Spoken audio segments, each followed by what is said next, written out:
अक्सर हम सोचते हैं कि एआई की ग्रोथ एक सीधी लाइन में हुई है, बस ऊपर ही ऊपर।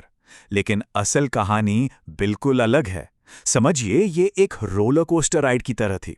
एक ऐसी राइड जहां ये टेक्नोलॉजी बार बार बिल्कुल खत्म होने की कगार पर पहुंच गई और फिर जैसे तैसे वापस आई।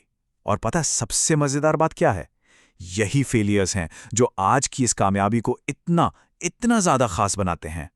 तो इस पूरी कहानी को समझने के लिए ना एक टर्म जानना बहुत जरूरी है, और वो है एआई विंटर।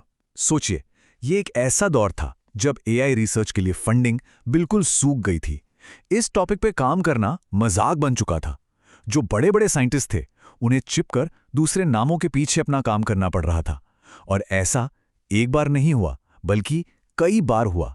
तो चलिए कहानी शुरू करते हैं बिल्कुल शुरुआत से। ये सब शुरू हुआ एक बहुत ही गहरे, लगभग फिलॉसफिकल सवाल से।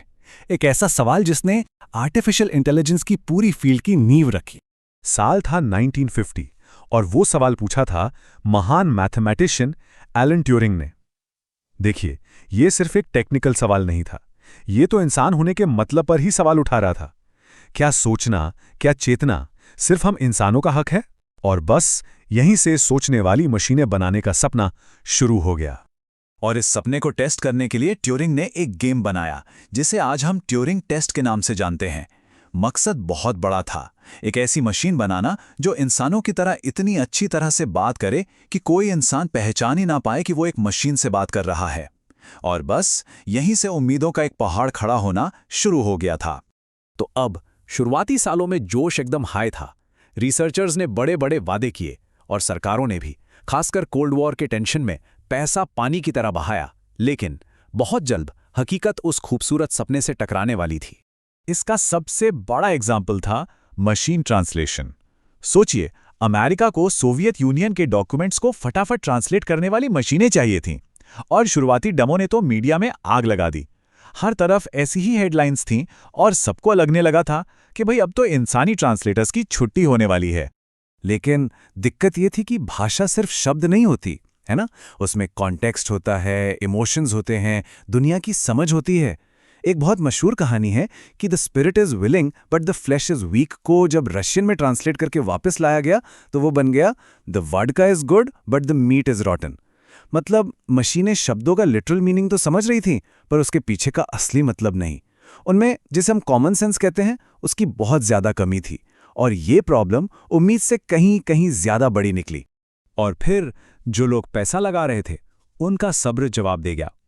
1966 में एक अमेरिकी रिपोर्ट आई जिसने साफ साफ कह दिया कि मशीन ट्रांसलेशन इंसानों से ज्यादा धीमा, कम एक्यूरेट और ज्यादा महंगा है। बस इसके फौरन बाद यूके और अमेरिका दोनों जगह रिसर्च की फंडिंग पर कैंची चल गई, और इसी के साथ शुरुआत हुई पहले एआई विंटर की। तो समझने वाली बात यह है कि ये जो विंटर आया वो सिर्फ टेक्निकल फेलियर की वजह से नहीं था। असली वजह थी वादों और हकीकत के बीच का एक बहुत बड़ा गैप। जैसा कि उस दौर के एक रिसर्चर ने खुद कहा कि उन लोगों ने वादे ही इतने बड़े बड़े कर दिए थे कि उन्हें पूरा करना नामुमकिन हो गया था। अब ऐसा लगता है कि इस अनुभव से एआई कम्युनिटी ने कोई सबक सीखा होगा, लेकिन ऐसा हुआ नहीं। इतिहास की आदत है खुद को दोहराने की। 1980s में एआई में एक नया जोश आया और उसके साथ आई एक और बड़ी गिरावट। इस बार जो नया बज़वर्ड था वो था एक्सपर्ट सिस्टम्स। ये ऐसे प्रोग्राम थे जिन्हें किसी एक खास फील्ड में, जैसे मान लीजिए मेडिकल डायग्नोसिस में, किसी इंसानी एक्सपर्ट के नॉलेज को कॉपी करने के लिए बनाया गया था। इन्हें एआई का कमर्शियल फ्यूचर माना जा रहा था और कंपनियां इन पर लिटरली अरबों डॉलर लगा रही थीं। अब इन एक्सपर्ट सिस्टम्स को चलाने के लिए ना बहुत स्पेशल महंगे कंप्यूटर्स लगते थे, जिन्हें कहते थे लिस्प मशीनें। 1986 तक ये मार्केट $500 बिलियन का था, बहुत बड़ा। लेकिन फिर सिर्फ 2 साल में ये मार्केट जीरो पर आ गया, खत्म। क्योंकि सस्ते और पावरफुल पर्सनल कंप्यूटर्स आ गए थे, जिन्होंने इन्हें रातों रात बेकार कर दिया। और ये दूसरे एआई विंटर का सबसे बड़ा सिग्नल था। तो एक्सपर्ट सिस्टम्स की भी अपनी दिक्कतें थीं। पहली बात, वो सीख नहीं सकते थे। उन्हें अपडेट करना बहुत मुश्किल और महंगा था। और सबसे बड़ी बात, वो ब्रिटल थे। मतलब अगर उनसे कोई ऐसा सवाल पूछ लिया जो उनके रूल्स में नहीं है तो बस सिस्टम क्रैश। वो पूरी तरह से फेल हो जाते थे। एक बार फिर वादे हकीकत से बहुत बड़े साबित हुए। लेकिन एक मिनट, जब ये सारा ड्रामा चल रहा था ना, तब पर्दे के पीछे कुछ और भी हो रहा था। कुछ रिसर्चर्स एआई को बिल्कुल अलग तरीके से देख रहे थे। वो रूल्स वाला एआई नहीं, बल्कि इंसानी दिमाग की तरह सीखने वाला एआई बनाने की कोशिश में लगे थे। यहां हमें इंटेलिजेंस बनाने की दो अलग अलग फिलॉसफीज दिखती हैं। एक तरफ है एक्सपर्ट सिस्टम्स, ये टॉप डाउन तरीका है, मतलब इंसान नियम बनाकर मशीन को सब कुछ सिखाता है। और दूसरी तरफ है न्यूरल नेटवर्क्स, ये है बॉटम अप तरीका। यहां मशीन खुद डेटा को देखकर पैटर्न सीखती है और अपने नियम बनाती है, बिल्कुल वैसे जैसे एक छोटा बच्चा दुनिया को देखकर सीखता है।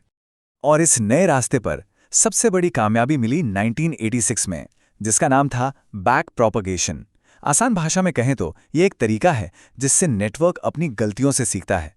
जब नेटवर्क कोई गलती करता है तो ये एल्गोरिदम उस गलती का सिग्नल वापस भेजता है और न्यूरॉन्स के बीच के कनेक्शन को हल्का सा बदल देता है ताकि अगली बार वो गलती ना हो। ये लगातार सीखने का एक प्रोसेस है। लेकिन एक बहुत बड़ी प्रॉब्लम थी। इस तरीके को काम करने के लिए दो चीजें चाहिए थी जो उस समय थी ही नहीं। एक, बहुत सारा डेटा, और दो, बहुत ज्यादा पावरफुल कंप्यूटर्स। और इसीलिए ये क्रांतिकारी आइडिया लगभग 25 सालों तक सही समय का इंतजार करता रहा।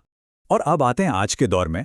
आखिर ऐसा क्या बदला कि एआई विंटर का ये जो साइकिल था वो टूट गया? क्यों आज हम एआई के एक नए स्प्रिंग, एक सुनहरे दौर की बात कर रहे हैं? तीन चीजें एक साथ हो गईं। नंबर 1, हमारे पास बैक प्रोपगेशन जैसा सही एल्गोरिथम था। नंबर 2, इंटरनेट की वजह से हमारे पास इतना डेटा इकट्ठा हो गया जिसकी कोई कल्पना भी नहीं कर सकता था। और नंबर 3, कंप्यूटिंग पावर, वो इतनी ज्यादा बढ़ गई कि हिसाब ही नहीं। और जब ये तीनों चीजें 2012 के आसपास एक साथ मिली तो एक धमाका हुआ।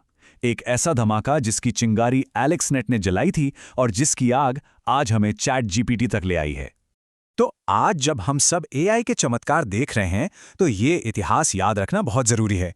एआई का सफर हमेशा से ही उम्मीदों और निराशाओं के एक साइकिल से भरा रहा है। हाँ, ये सच है कि इस बार एआई सिर्फ लैब में नहीं है, बल्कि करोड़ों लोगों के हाथ में है और असली दुनिया में काम कर रहा है। लेकिन ये हमें एक बहुत जरूरी सवाल पर लाकर खड़ा करता है।